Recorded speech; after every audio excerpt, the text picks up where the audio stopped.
रहे हैं गंगा कैसेट की प्रस्तुति। हम छिए दूबर पातर पिया भेले हाथी, हम छिए दूबर पातर पिया भेले हाथी।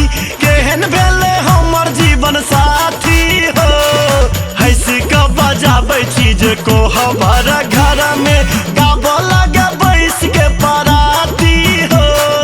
हम छिए दूबर पातर पिया भेले हाथी।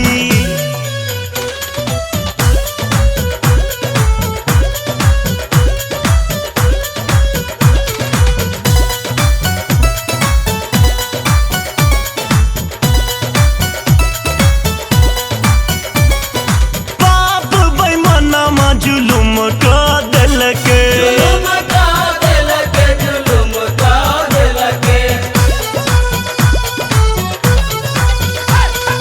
कोना बेला गोबा नशा शादी चल के बाप बैमनमा जुलुम का दिल के कोना बेला गोबा नशा शादी चल के। मोन होइए एहन बेला गोबा ना पिया के, मोन होइए एहन बेला गोबा ना पिया के। बन दिए आई बेर राखी हो, हम छिए दूबर पातर पिया भेले हाथी।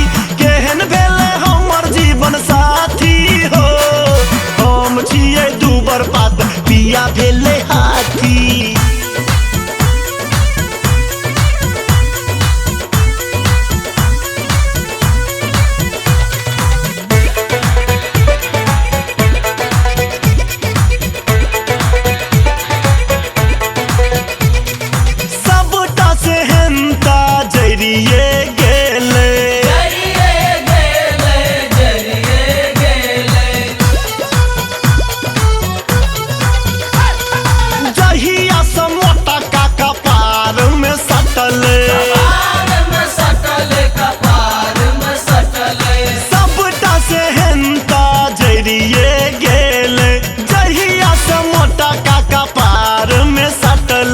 हम देखे छी सलमान के सिनेमा,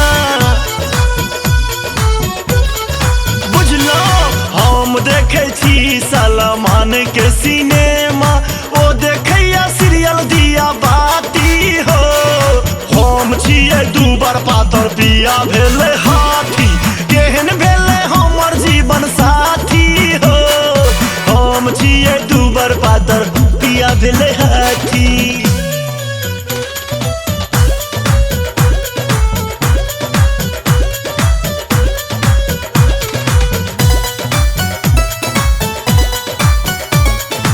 आप सुन रहे हैं गंगा कैसेट की प्रस्तुति। कोना को एहन पिया के संग में रहबै,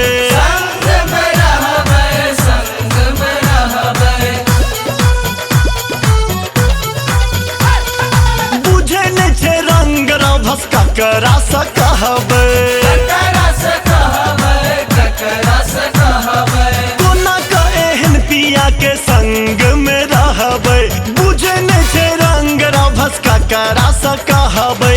हम लागे छी ताबा पर के रोटी, हम लागे छी ताबा पर के रोटी। ओ लागैया देखे में चपाती हो, हम छिए दूबर पातर पिया भेले